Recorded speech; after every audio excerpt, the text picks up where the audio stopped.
Autopal TV, eh bien, nous sommes ici au Salon Déco Habitat à Saint-Omer, mais plus précisément à Longnes, dans ce magnifique complexe Sénéo. Et bien, j'ai l'honneur et l'avantage de débuter mon première interview par monsieur Stéphane Thébault, la personne que vous allez découvrir tout au long de ce salon. Bonjour Stéphane. Bonjour, vous allez bien? Alors, moi je suis très curieux, comment on peut présenter Stéphane Thébault?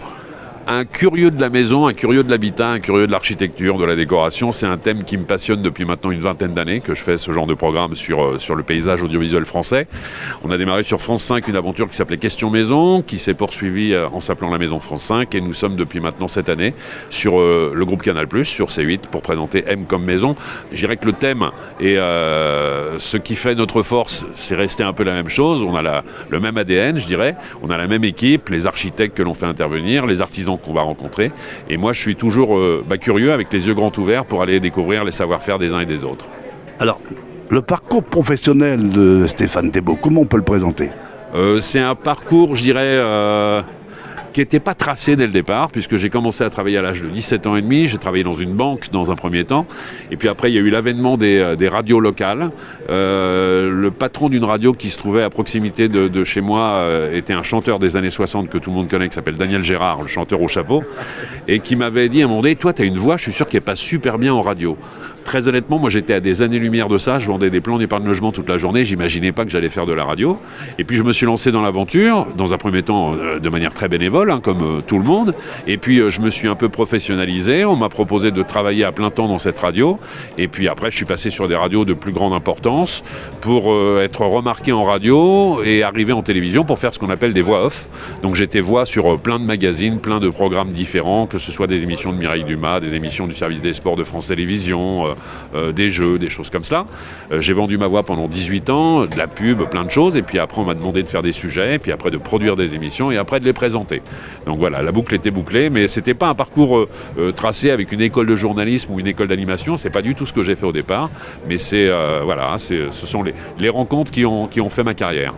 Alors c'est vrai que nous on peut appeler ça communément un autodidacte, et je pense que Stéphane Thébault, c'est vrai que de la radio il y a beaucoup de monde avec les moyens techniques qui sont passés à l'image, et ça c'était quand même quelque chose, un avantage, parce qu'on n'avait pas les moyens techniques. En 81 c'était la radio, il n'y avait pas l'image, mais maintenant c'est quand même plus démocratisé, si on veut dire. Bien sûr, bien sûr. Et autodidacte, c'est vraiment ce qui me correspond et ce qui me qualifie, je dirais. Et je crois que la qualité première avant tout quand on fait ce métier, c'est d'être curieux et d'aller au-devant des autres. Si vous vous intéressez à la personne qui est en face de vous, c'est toujours beaucoup plus agréable pour celles et ceux qui regardent le programme, plutôt qu'à un moment donné se dire je vais enchaîner les questions les unes après les autres sans m'intéresser véritablement à la personne qui est en face de moi.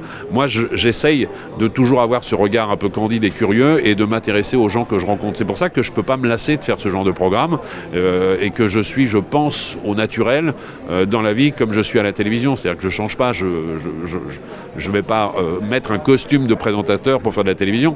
Je suis Stéphane Thébault du matin au soir, et quel que soit l'environnement dans lequel je me trouve.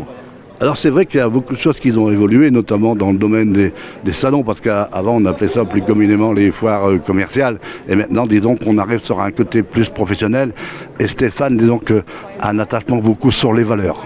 Oui, mais c'est important, tout s'est professionnalisé. Aujourd'hui, quand vous regardez les différents stands d'ailleurs qui sont présentés ici, on amène le consommateur à se projeter dans ce qui pourrait être justement son environnement chez soi. C'est fini les boutiques de décoration où vous avez des rayonnages, où vous avez 40 mugs, 40 coussins, 40 rideaux. Là, c'est à chaque fois une pièce qu'on a organisée pour justement vous permettre de voir ce que ça pourrait donner chez vous. Et dans ce salon, c'est un peu la même chose, c'est-à-dire qu'on vous amène pour vous raconter une histoire et vous dire voilà ce que vous pourriez faire chez vous et comment on pourrait le faire ensemble. Et c'est ça qui est intéressant. Il ne faut pas hésiter à aller échanger avec des professionnels. L'intérêt de ce genre de salon, c'est justement d'aller chercher les bonnes infos. Vous savez, naturellement, les gens, lorsqu'ils doivent se faire opérer, ils vont voir un chirurgien, ils ne se trompent pas, ils ne vont pas voir un boulanger ni un garagiste. Mais aujourd'hui, quand on fait des travaux à la maison, on n'a pas forcément à chaque fois le déclic et le réflexe d'aller voir des vrais professionnels. Ce genre de salon, c'est l'occasion justement d'aller rencontrer et de prendre les bonnes infos. Alors, vous avez rencontré Daniel Gérard avec son grand chapeau, mais aujourd'hui, on peut, disons, donner un grand coup de chapeau à notre Stéphane, qui est Stéphane Hivard de l'organisation, parce que ça n'a pas été simple. Et aujourd'hui, je pense qu'on peut y faire vraiment un coucou très professionnel. Bah bien sûr, parce qu'ils ont quand même traversé quelques mois qui ont été particulièrement délicats. Tout le secteur de l'audiovisuel et le secteur de l'événementiel, surtout, a été touché par la crise sanitaire.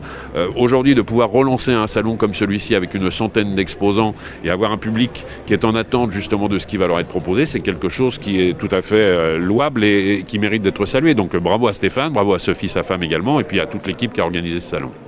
Eh bien, moi, je vous conseille bien sûr de venir à ce salon parce qu'on vient de le découvrir tout doucement.